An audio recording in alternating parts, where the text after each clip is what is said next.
G'day fellas and welcome to a casted game. Spawning in on the north side of the map, in the colour orange, playing as the Rus and representing Team Liquid, it is Demu.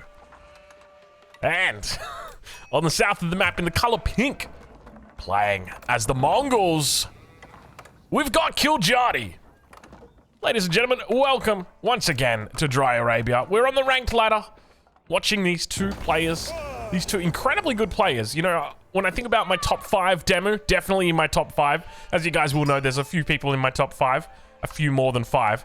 Kiljadi, not yet in the top 5, but slowly on the move. I'll be honest, I've been watching a fair few games that Kiljadi's been playing. He's getting really good. He's been grinding it out hard. I don't know too much about his background, but if I remember correctly, I'm pretty sure he used to play Age of Empires 3. I'm 99% sure I played against Kiljadi in Age of Empires 3. Either that or I'm thinking of somebody else. But he's a man that is... The name rings bells for familiarity. But anyway, let's move on. Let's move forward. Let's talk a little bit about what we're going to be seeing this game, because we are going to be opening with a Mongol stable opening. Now, this is a pretty smart move. If Kiljadi is going to do what I think he's going to do, I am hoping that he's going to be double producing scouts from his stable. That way, he can look to challenge the hunts that are out here on the map. You can see that Demu's already out here looking to try and deny some of his enemies' hunts, try and pick up that bounty for himself. But it's always a nice thing to try and get on the board early on. So you can see right here, the double production of scout only costs us 70 stones. So a really nice investment to try and get this bad boy early on. You can see that we still don't have any scouts out on the map from Kiljadi just yet. But doesn't look like he's going to be looking to invest in it at this stage. Maybe just getting denied that hunt. He's kind of just realized already that it's not worth investing in. Perhaps that could be the option. But let's check in with Demo and see how he's doing as he begins to research wheelbarrow already. So a very early wheelbarrow. We see that he's managed to pick up 2 hunts, and they're right next to each other. Don't you just love this? I love this when this happens. This feels so good. As a gamer who wants to try and take advantage of the hunts, it always feels really good. And it looks like it's going to be horsemen instead. Opting for horsemen. So a little bit of a delay on that, obviously. You can get them... it takes a bit longer than what it does to get your scouts out, but at the same time, it means that you're able to actually get out onto the map and deny those scouts from your enemy. So we'll see exactly how he looks to play, but it looks like he's going to come down to the south here. We can see that he's got a nice little patrol route in here. He's just looking for anything that his enemy is up to, but he does spot out the deer, and he's just going to be able to chase these down and stab them with his stick. You can see right now he's... The problem is this does force all of your deer very far away from each other, but a couple of sheep down here as well. Nice little loot that he's got going on. So what can we expect this game? I would expect that we probably see multiple TCs coming out from both of these players. We watched another Kiljadi game a little bit earlier in the day, and we did see he did eventually add in a second TC. Even though I do know him, he reminds me a lot of... Well, not reminds me, but I see a lot of aggression from him. A lot of stylings that are aggression. He does not too interested in going trade. Even on a map like this where trade is actually quite good because you've got a fairly long distance towards the end. I still think that... yeah, he plays it in a very aggressive style. Let's check in with Demu, though. The age up starting to come through. Now, if you're enjoying this Age of Empires 4 content and you'd like to see more Age of Empires 4 content, please remember to like the video.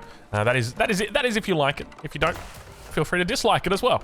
But we've got the Kremlin coming up. He's rushing this bad boy up as well. 7 villages. Interesting spot on the Kremlin. I wonder what this is all about. So he's placing the Kremlin basically under the TC. I mean, it defends the gold vein, but... Oh, you know, I totally just realized. He wants to have that extra 20%. Wait, I was going to say, that's not on the wood line. Has this been like... I think Demu may have misplaced. I wonder if this is going to get the 20% bonus or not. You can see, I feel like he was kind of like trying to work out whether he wanted to put it down. Because remember that it extends out the radius if you've got additional lumber camps. So you don't have to put the first one... Yeah, okay, so he picks up the bonus. Okay, cool. So I think he was just trying to work out the optimal position there for it. But we do now see double broad axe going to be coming in for Demu nice and early on, and a stable going to be thrown down behind this. So I love the way he's utilizing the gold already. So we've seen wheelbarrow come through. We're seeing double broad axe coming through. He puts the 3 vills on gold and now goes for the stable. And look at the time. We're 4 minutes 40 into this. We're still really early in the feudal age. and we've already got double broads on the way in. Instead of using that 100 gold that you start off the feudal age with, not start off the feudal age with, but he entered the feudal age with 100 gold in the bank. Instead of waiting all that time before putting a stable down, he says, well, I'm just going to start by researching double broadaxe, and then when I get my stable up, I'll have enough gold in the bank for it because I've got my passive trickle, I've got my, sorry for the pulsive right there. I just hit you guys with a big P. I heard that in my own headset. But yeah, managed to pick up a little bit more bounty.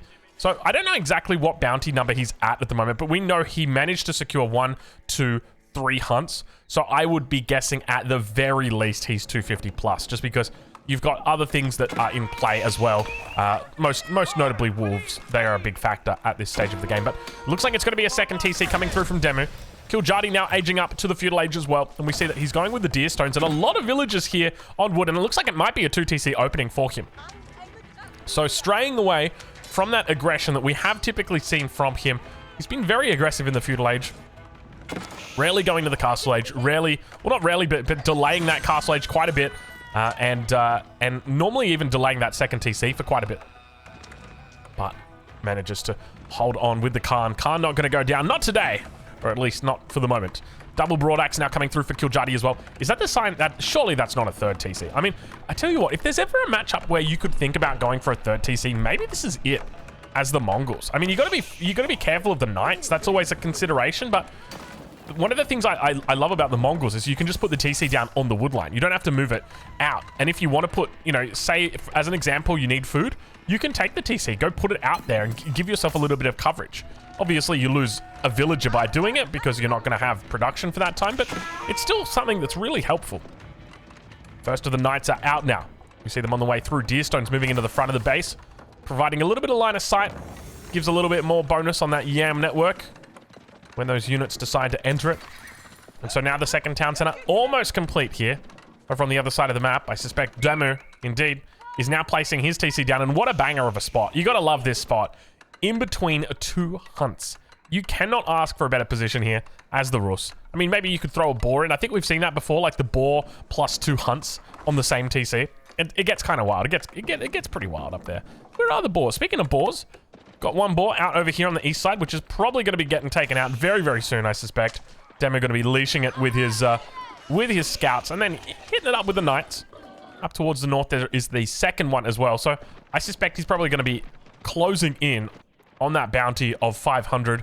Maybe not maxing it out just yet, but he'll have the high trade house that he can go into. But on that top side, 10 villagers. He brought them out very intentionally. Make sure that they're always going to be safe. And indeed they are. But second TC coming through. Kiljadi. He's stacking up the wood. Do we dare see it? There's no possible way we see it. Yeah, okay. He pulls the vills immediately down. Throws down the outpost. Onto the gold. Okay, so is he just going straight to castle age here? I mean, we talk often about this aggression that's coming out, but it seems like Kiljadi's definitely playing, or taking a little bit of a passive style here. Maybe he just, it's not, I wouldn't necessarily say he lacks confidence against Demu, but I tell you what, going up against Demu, it would be intimidating, to say the least. Very, very competent player.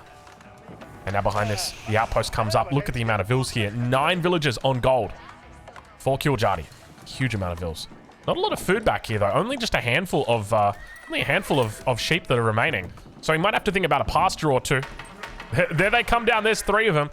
This definitely makes sense. So I think we might just be having a quick castle age coming through from Kiljadi. So very, very interesting style. Back towards that top side. Wait, oh, I take it all back. Look at this. Demu's gearing up for a feudal age attack. And Kiljadi, I'm pretty confident, spotted this out. I know he's got the Khan up here towards the north. So if Kiljadi spots this out, then surely he does the math and goes, I got to stay feudal. I got to fight this. There's no way I can go castle here. I mean, could he go castle? What do you really gain by going castle? You've already got access to your Lancer unit, your Keshik. So do you really gain anything from it? Maybe, do we see Mongols just shy away from going into that fast castle the way that we consistently saw them going for? Because back in the good old days, Mongol fast castle, I mean, I say fast, it wasn't really fast. It was more like, I'm going to do a tower rush and then I'm going to go castle age behind it. Whereas, I guess now it's probably not as important. I wonder if we see Deerstones become more popular because of that, because now the emphasis is on feudal. And in the castle age, you unlock the YAM network, so it's very easy to access once you're in castle, but obviously you can't access it if you're not in castle. So maybe we start to see people looking to rely on the deer stones more. Especially now that the... Especially... Oh, my lord. Especially now that trade is not as good as it once was. Like, we've seen nerfs across the board for trade. We've seen nerfs to the trade trick. We've seen nerfs to the deer stones. I think if there's anything going for them, it's the fact that they now have access to a gold-heavy unit that they can make in the feudal age that kind of buffs up trade. But now we've got that cavalry on cavalry beginning to build. Demu behind this. You can see he's starting to work on that food and that wood. We'll switch it over now to income so you can see exactly where these guys are at with regard to their income. But the archer mass is starting to build here for Demu. He's got to be careful because his Kiljadi's just making 100% cav at the moment. And he's going for a third stable. He's already on 2 stables. Now going on to a third stable. We're going to see the power of the Keshik today. Remember, these guys are teamed up or paired up here with the horsemen. The Keshik, when its numbers are compared, it's got a really good base damage, but it doesn't get any bonus damage against ranged units. But if we take a look at the horsemen, it gets bonus damage against ranged units. So you want your horsemen attacking the archers, you want your Keshiks attacking, well, they can realistically attack anything, but you want to maximize the effectiveness of your horsemen. So I'd make sure I try and focus down the enemy knights with my Keshiks. But we'll see exactly how Kiljadi plays it as he makes his way over towards the enemy side of the map, still with a large mass of cavalry right now. Demu's got to be careful. Khan being kept in. He throws out the scouting falcon. Demu got to back away from this and down towards the south side. His attack continues, or rather the raid continues. He's looking for more. Knight's going to be able to repel for the moment. And Demu's still on the hunt. That's really starting to build here. Going into the blacksmith, throwing down a couple more pastures. A distinct lack of archers. And I'm kind of loving this, I'll be honest, because, I mean, the longer... Oh, my lord, trouble right now in the north. Look at the amount of villages that he's got out here. He brought out 10 villages and kept them around the town center, but we got a counterattack on the south side. It looks like the Keshiks are able to repel. Only villager kills so far in this game are going to be in favor of Kiljadi. He's starting to build up a slight lead. Up 4 villages, and with 4 villager kills, that's where the difference comes in. But one thing to note is Demu is not going into Raxes. He's only playing archers together with the knights. And I feel like I'm going back to what I used to say about team games. If you think about a team game, right? Like, what do people consider to be the ultimate team game composition? French and English. French go knights, English go archers. And if any spears come out, well, the longbows kill them, and if any cavalry comes out, the knights kill them. But what if I told you that gets countered by 2 players just going both cavalry? Then you got yourself a problem. And I can't help but feel like that's exactly what Kiljadi's doing right now. He's just going, all right, you want to make archers and knights? I'm just going to make only cavalry. And let's watch and see how it goes. Because the numbers are really starting to build for Kiljadi. He's up to 11 Keshiks right now. Take a look at this. 11 Keshiks, a single horseman out. Can see him rounding towards that top side. It's going to be coming down here shortly. Demu's starting to build up a little bit of a score lead here. But the villager advantage is still in favor of Kiljadi. You can see he's got this nice tight economy pasture numbers. He's up to 9 pastures right now. Really, really decent. It does manage to spot out all of these units. And now we get to see the real power of the Keshik as it comes through. Not a lot of units here to defend these archers. One of the Keshiks will go down. Ranged armor still yet to come through at the moment for Kiljadi. And it looks like the knights around towards that east side may get out unscathed if they choose to get out unscathed. But they are going to come back in. And it's just an absolute cleanup right now. I mean, we have just witnessed the power of the Keshik. But I wouldn't necessarily say it's the power of the Keshik. I would say that was this is a really smart play from Kiljadi. You've got to remember, and this is something I often talk about when I'm coaching over on Patreon. We don't counter the units that we think the enemy is going to make. We counter the units that we see the enemy making. If you think they're going to make spearmen, don't build archers. If you see them building spearmen, then you build archers. That's the difference. So right now, I mean, Demu's consistently spamming out these archers like crazy. We don't see a single Rax thrown down. He's just really sticking it to the old faithful combination of archer together with knights. And what's interesting is that if he was to just mass... Oh my, you know what's interesting? I think we've just realized why Demo's not making spears. He doesn't need to. He's got militia. A huge amount of militia that are about to come out. Still no villagers that have gone down just yet. And the age up is coming through right now for Kiljadi. So he'll be looking for veterancy on these units. And this is where it gets tough, right? Because if these militia push through, you can see they've got 55 seconds left on them. That's a long time. Now, fortunately, Demu's not the one who's aging up. But if he was, those militia would be getting much better. But the age up comes through. And now villagers looking to tee off towards those, or rather archers looking to tee off towards the villagers. He's really trying his best to fight. We've got double production coming out on the Keshiks. Militia now underneath the town center. Gonna be looking to cause havoc here. Tries his best to stay alive. So many villagers underneath this town center. It is absolute chaos under here. Archers teeing off towards the Khan. Khan manages to stay alive, pops the extra little bit of armor. It's gonna buff up all the villagers here. They managed to pick up 2 armor. And it looks like all the militia do go down. And that's gonna leave completely undefended, unprotected, all of the enemy units. Now, granted, he manages to pick up a fair few villager kills here. We can see Kiljadi does lose the villager count quite a bit. Really nice timing there from Demu. Looking to maximize the efficiency of his military by popping the Kremlin gremlins. But now it looks like the cleanup will happen. And we're truly witnessing the power of the Keshik here. Look at it just healing up. You take damage, you heal damage. You take damage, you heal damage. These things stay alive for so much longer than a normal cavalry unit because they're healing during fights. Got the age up now coming through. 20 vils on the high trade house, even though those Keshiks are quickly moving across the map. I suspect this high trade house will get up in time. I don't think Kiljadi sees it either. Doesn't look like he's got vision, so he's not going to know exactly where to go. But we'll sense that there is a castle age on the way, and especially after winning that fight, he's in a pretty decent spot. I do like Kiljadi's position here, despite being behind on the villager count. In fact, he's behind by quite a lot now. Look at that, down 14 vils. That's a pretty decent amount of villagers. Meanwhile, over towards that east side, looks like the wooden fortress does get spotted out, and Kiljadi just going to be looking to try and focus this down. Remember, we've got the extra armor now being thrown out here. Still no +1 ranged armor coming through yet from Kiljadi. And he's not focusing his siege though. Look at this. He's spent a lot of time focusing down the hunting cabin. Spear's going to come out now. Manages to surround him. He's got to be careful. I think the Khan might be going down. Indeed, it does. Still a couple of low health Keshiks in here. He's got to be careful. Needs to try and pull them back. Unfortunately, looks like he's losing a lot of units, but reinforcements do come in. Beautiful micro from Demo on his side, just looking to try and focus these down. And now the crossbows are going to be making it out onto the field. Oh, Demo doesn't have a lot of protection here for them. Spearman will be able to provide the front line, and that should be all that he needs. Indeed, and now Kiljadi's going to have to head away from this. Looks like he will keep those villagers safe. And behind this, we start to hear relics getting picked up. First relics of the game get picked up by Kiljadi. He's already got 1 in the bag. 2 more on the way through. There they come in now. The shaman bringing them in. Looks very proud as he carries that relic. You know we got to do it. We got to get that cinematic view. That's the best I can give you. So, second relic for him. Where are the other relics? We've got 1 more relic over on the west side. A relic in the north corner as well. Both pretty safe here for Demo. Does Kiljadi know about them? Let's check.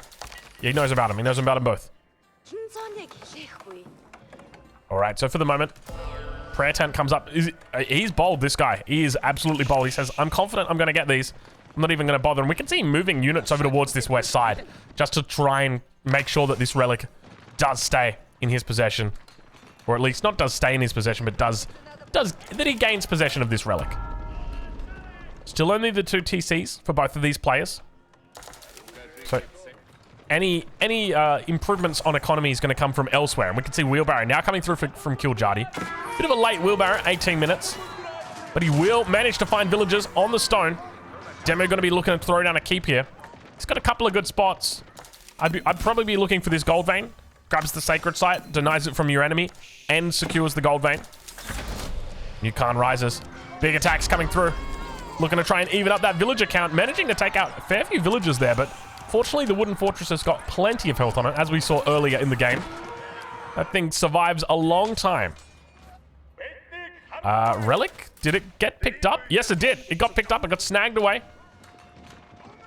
And now these the Keshiks coming back around again, man. He is relentless with these Keshiks. I'm not gonna lie. These things are painful to play against. Only gets the 1 kill though. Spearman fortunately on the tail of Kiljadi. He manages to make it out. Heading back towards the base now. Numbers of crossbows starting to build. Going into a crossbow Keshik combo. Sounds like something you'd order at KFC. Yeah, I'll grab 2 crossbow Keshik combos with a large Mountain Dew. And some Wicked Wings.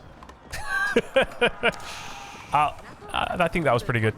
Whenever you're ordering from the drive-thru, you always have to start off with like that. You got to let them know that you're about to come through and they got to get ready for it. So I think that's just it's one of the things that happens. I'm trying to think of anecdotes I can tell you about drive-thrus. Nothing too crazy. Actually, I can tell you. I've told stories about this guy before. The same guy. I don't know if you guys saw this, but I think it was on my second channel I was talking about it. Maybe on this channel. But I used to play Age of Empires 3 with a guy when I was younger. And whenever we were losing a game, he would start screenshotting the game. And it would slow the game down so much that people would just leave and then we'd win. Anyway, that same guy, he used to work at McDonald's. And I remember once we would drive through his McDonald's because he would be able to give us free stuff. Obviously, you know, he wouldn't, like, they wouldn't, he wouldn't tell his boss. And this one time we said, can we have a sundae? And I'm not kidding you, they have these giant bags of hot chocolate fudge. And he threw a bag of hot chocolate fudge out the window into our car. And, oh man, I've still got the pictures. But let's focus more on the game, less on the McDonald's and the drive-thru. Looks like this outpost will, or this wooden fortress will finally go down. It's been an absolute mammoth task, but he manages to take it out. And now we're starting to see that classic combo of spearman crossbow. This is my favorite combo by far. The one kicker for this army is that you need to have a mangonel, in my opinion. It needs to have just one mango. Even just one mango changes the dynamics of it. But that depends whether Kiljadi is going to find his magic. And by that, what do I mean? I mean the veteran archer. The veteran archer is really good when you're up against that combo, because the veteran archers do great against spearmen. Also do really cost-effectively against the crossbow. But it looks like he's not even going to bother. He says, you know what? I'm just going to go into mangonel myself. And we've already got 2 mangonels coming down. 2 traction trebuchets. Now the question's going to be, does Kiljadi build the trench? Because that's what I want to see. And it looks like we're already starting to get that trench being built now. 8 villages. So one of the key things to do when you're playing as the Mongols and you want to go for this siege push like this is you want to throw down outposts with it. Because you don't have access to walls, you don't have access to keeps. The best you can do are outposts.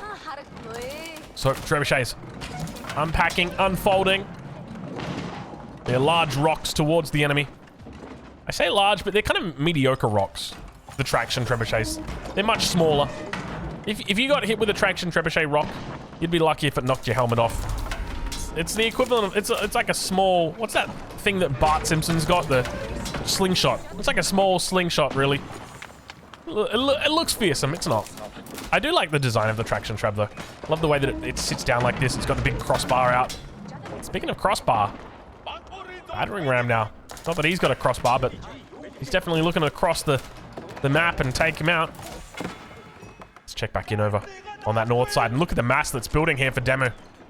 Heading into Springolds. We see 1 Springald.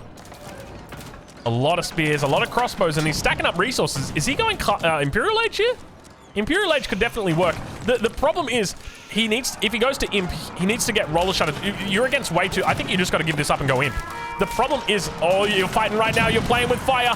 Demu cops a massive shot from the top rope right there. Look at the mangonels unfolding. I don't think you can fight this. You need Springolds. And the thing is, I don't think you're not going to be able to catch up with the Mongol player. They've got way too many. And the first Springold does come out. Big shots onto that back line right there from the Mangoes. First of the Mangoes does go down. Neutralizes the sacred site. Springold goes down in a heartbeat. I feel like Demu's just got to throw down Imp. Oh, the trouble is it's towards the front of the base. If the siege workshops were back here, I'd definitely advocate for Imp. This is going to be a really hard hold if he manages to make it. And still we can see him struggling now. Looks like the keep was able to take out the Springolds. We can see them going down, and the high armory does come down. Okay, so he's going for it. This is really dangerous right now because all Kiljadi needs to do is put the pedal to the metal. Keep spamming out units. Do not stop making units. And you can see he's got plenty of resources in the bank here. He's able to non-stop spam out Springolds. He can do mangoes. He can do absolutely everything. He just needs to keep on the foot on the pedal. That is the thing. Oh my god, look at the amount of units he's got here. Double the military right now of Demu, his opponent. And now we start to see more and more siege coming up. So let's talk about what Demu's options are. Most importantly, He needs to get roller shutter triggers. That is the most important upgrade he can get.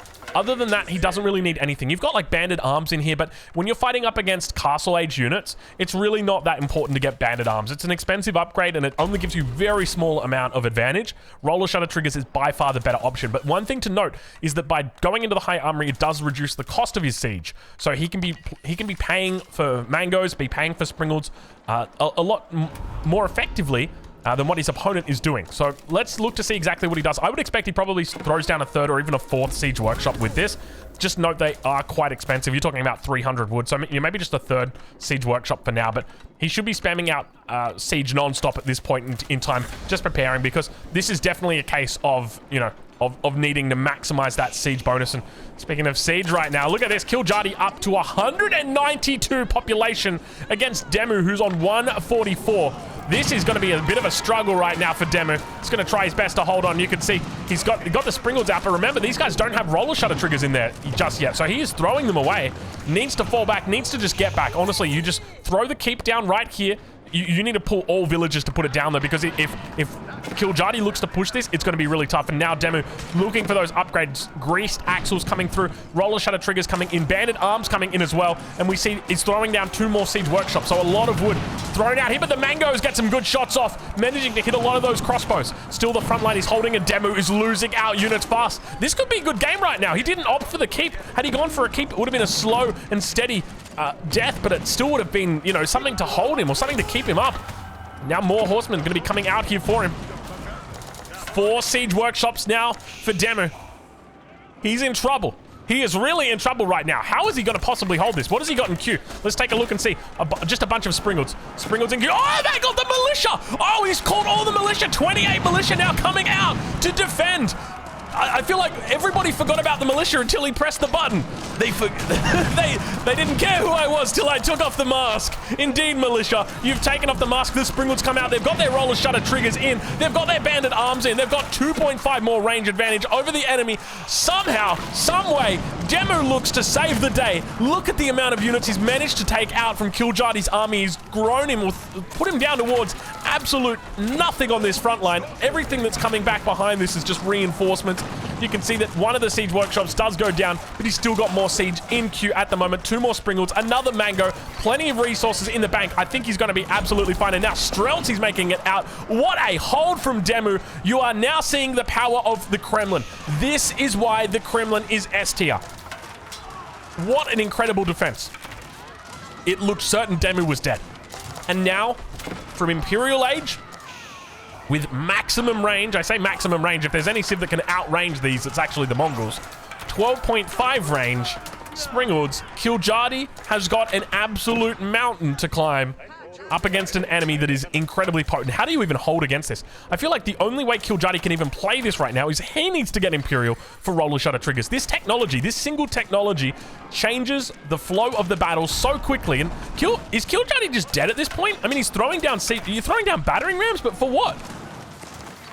Why? What are the battering rams going to do at this point? Is it just because you've got so much wood? You know what he could do? He could just throw mangonels down. If he had like 10 mangoes and then just right-click the enemy Springles, that could be a thing.